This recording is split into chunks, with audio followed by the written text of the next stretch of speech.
শহীদ রাষ্ট্রপতি জিয়াউর রহমানের শাহাদাত বার্ষিকী উপলক্ষে আমরা ওনার জন্য আজকে আল্লাহর দরবারে দোয়া চাইব।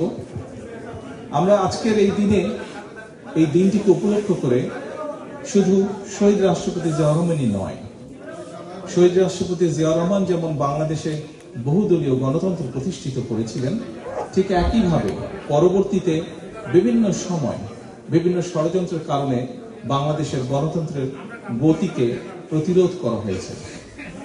গণতন্ত্র প্রতিষ্ঠা করতে গিয়ে মানুষের অধিকার, রাজনৈতিক অধিকার, মানুষের কথা বলার অধিকার প্রতিষ্ঠিত করতে গিয়ে বাংলাদেশ জাতীয়তাবাদী দল বিএনপি এবং এর বাইরেও বহু রাজনৈতিক দলের নেতাকর্মী, এমনকি সমাজের বিভিন্ন শ্রেণী পেশার মানুষ শহীদ হয়েছেন, আত্মাহুতি দিয়েছেন। বহু হাজারো লক্ষ মানুষ বিভিন্নভাবে ক্ষতিগ্রস্ত হয়েছেন, পঙ্গুত্ব বরণ করেছেন। বিশেষ করে বেশি দিন আগের ঘটনা, এক বছরও হয়নি, বেশি দিন আগের ঘটনা নয়। আমরা যদি জুলাই আগস্ট মাসের সেই আন্দোলনের দিনগুলোর কথা মনে করি, তাহলে আমরা দেখতে পাবো কি হারে সেই পলাতক স্বৈরাচার, সেই স্বৈরাচার ক্ষমতাকে ধরে রাখার জন্য কি হারে মানুষকে হত্যা করেছে, কি হারে বহু মানুষের সারা জীবনের দৃষ্টি কেড়ে নিয়েছে, কিভাবে বহু হাজারো মানুষ কিভাবে ক্ষতিগ্রস্ত হয়েছে, শারীরিকভাবে পঙ্গুত্ব বরণ করেছে।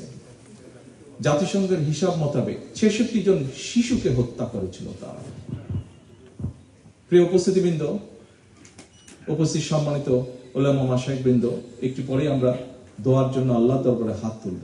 আমি আপনাদের কাছে আজকে সকলকে অনুরোধ করব, শহীদ রাষ্ট্রপতি জিয়াউর রহমানের শাহাদাত বার্ষিকী উপলক্ষে আমরা যেমন তার জন্য দোয়া চাইব, আমরা বাংলাদেশের গণতন্ত্রকে প্রতিষ্ঠিত করার জন্য, এই দেশকে স্বাধীন করার জন্য যেখানে যত মানুষ আত্মাহুতি দিয়েছেন জীবন, যেখানে যত মানুষ বিভিন্নভাবে ক্ষতিগ্রস্ত হয়েছেন, প্রত্যেকের জন্য আমরা আল্লাহর দরবারে দোয়া চাইব। এখানে আমরা বহু মানুষ উপস্থিত আছি যাদের আপনজন, বিভিন্ন জন আপনজনকে আমরা হারিয়েছি, বিভিন্ন জন হারিয়েছে আপনজনকে, যারা এই মুহূর্তে আমাদের সাথে নেই, এই দুনিয়াতে নেই। আমরা সেই মানুষগুলোর জন্য আমরা আল্লাহর দরবারে দোয়া চাইব। প্রিয় উপস্থিতিবৃন্দ, সম্মানিত অতিথিবৃন্দ, আমরা আরেকটি বিষয়ে আল্লাহর কাছে দোয়া চাইব, আল্লাহর রহমত চাইব আজকের এই দিনে। যে মানুষগুলো গণতন্ত্রকে, মানুষের অধিকারকে প্রতিষ্ঠিত করার জন্য তাদের জীবনকে আত্মাহুতি দিয়েছেন, আমরা যাতে তাদের সেই আকাঙ্ক্ষাকে পূরণ করতে পারি, আমরা যারা বেঁচে আছি, আমরা আগামী দিনে যাতে বাংলাদেশের মানুষের প্রত্যাশিত যে বাংলাদেশ, সেই বাংলাদেশকে যাতে আমরা গড়ে তুলতে পারি।